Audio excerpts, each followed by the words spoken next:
Hello everyone, my name is Saran Pugh and the person I chose is Dr. Saul Axelrod. A little as to why I chose Dr. Saul Axelrod was because I am actually an undergrad of education, and when I was going to my undergraduate, I actually heard Dr. Saul Axelrod's name being brought up in one of our lessons, and I saw his name being on our bibliography choice list, so I thought, why not choose someone that I actually kind of have heard of before. So, and I'm glad I did because he's definitely big on helping classroom teachers and administrators on implementing ABA within the school system. So let's get right into it. This is a picture of Dr. Saul Axelrod. So I thought it'd be kind of fun to, Facebook stalk my person, or Dr. Saul Axelrod, since he's still with us and currently alive. So this is actually a present day picture of him with his family. So, life and career. He was a professor of special education at Temple University, taught there from 1972 to 2011, where he retired, contributed over 10 books and 60 academic journals about ABA methods, mostly dealing with discipline. And what he's most known for is making the ABA language clear for teachers and administrators to understand. Basically, taking very difficult terms in ABA and breaking them down into very simplistic ways of saying this is how this should work, this is how this should be done, if using the ABA methods within the studies that he had done research on. So continuing on. So these are the publications that I chose to write in my article, or in my bibliography, and as to why these articles were very important. And in each of these articles, I'm going to break down why I chose them. So starting off, the contributions of applied behavior analysis to the education of people with autism. So starting off right off the bat, Dr. Saul Axelrod was a big promoter of ABA being pushed within inclusion of the general classroom. The promotion of drive ABA methods within the classroom is what I already just said. So step number 2, previously ABA methods were not widely accepted or well known, and why it was so effective. What he's done in this article is took a look at research from other ABA's studies and made their findings easy to understand as to why ABA methods were so effective and all the positive data they got back in breaking this down in simplistic terms. So this is super important, and the reason why is because this is the gradual start of ABA methods being brought into schools and why they should be brought into schools. And this article right here, more contributions as to how ABA helped with autism, this actually starts to shape how ABA credentials and the rise of ABA became to get noticed, and was kind of widespread as to where the credentials for having or wanting to be an ABA came from, and being able to work with students within the schools and special education classrooms and just a whole group as well. So, and also something I thought was very interesting about this article was it was talking about adults and the children's needs who are autistic and intellectually disabled. In this article, it's talking about different programs for adults that help them find jobs and to live life kind of independently after they've gone to their child adolescence of their, education throughout the school system. So this was a very interesting look on how Saul Axelrod has kind of opened the mindset of just not viewing as a children's need, but also as an adult's need, and helping families with their differential needs and the school's differential needs with adults and children who are autistic or intellectually disabled. Token reinforcement in special education classrooms. This was a very interesting article in the sense of, because I'm a teacher, I know a lot of us taking the class are teachers, we kind of do this without realizing what it is. So the focus of this article was mostly on how effective token reinforcement works and the advantages of stopping satiation from happening.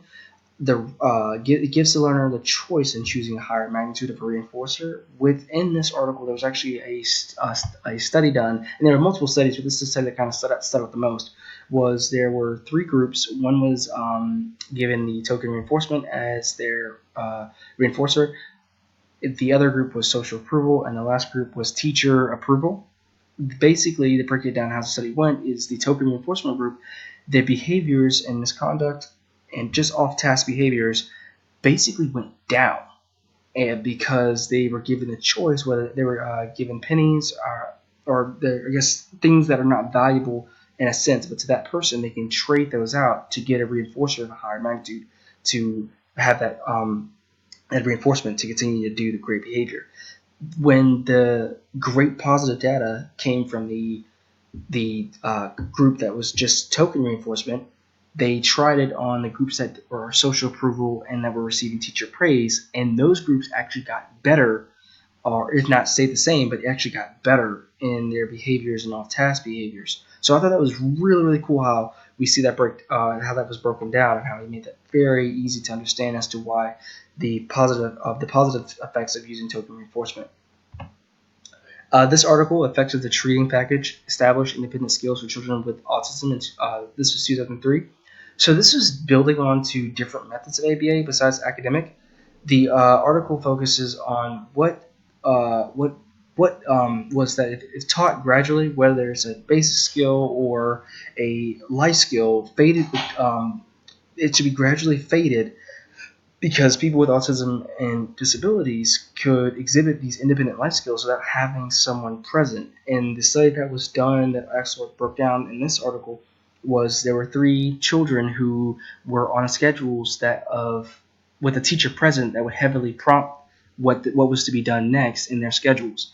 Gradually, the teacher was backed off and are basically getting further and further away from the students, and the students were able to do their work independently, and for each thing they did positive, they would get a penny for as their reinforcer, and they would get closer and they'd trade those pennies out for a reinforcer that they wanted. So that was really interesting as to how it started off being so heavily prompted to it not being prompted at all, really, if you think about it.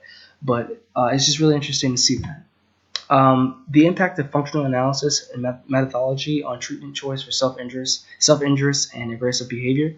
The main focus of this article was reviewing different reinforcement methods for extinction or altering of aggressive behavior or self-injury behavior, rather than just using punishment-based reinforcement. And the reason why I picked this article was it was a very interesting look on the old methods of thinking as to how to stop or to extinct this behavior within autistic groups, and also intellectually disabled, and I guess regular kids in a sense.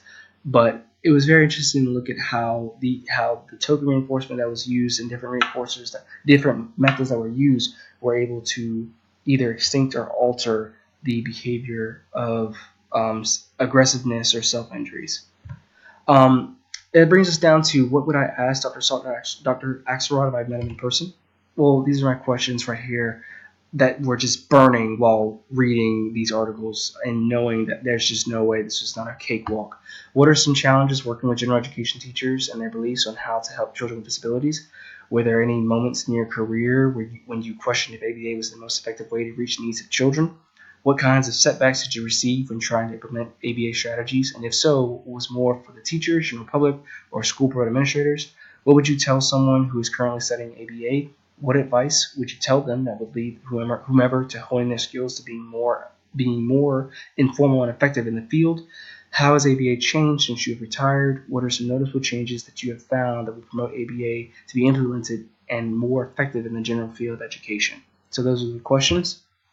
And my concluding thoughts were through his promoting of using ABA tactics and strategies backed by years of effective studies impacted the school systems. His research implemented ABA roles within different programs to help individuals with autism or who are intellectually disabled. Furthermore, his promotion of ABA is the cause of many families and schools wanting guidance and help and helpful strategies to help individuals with autism or intellectually disabled receive differential needs. And that's pretty much what Dr. Saul Axelrod's career consisted of. Thanks so much, guys, and hopefully you have a good end of the semester. Bye-bye.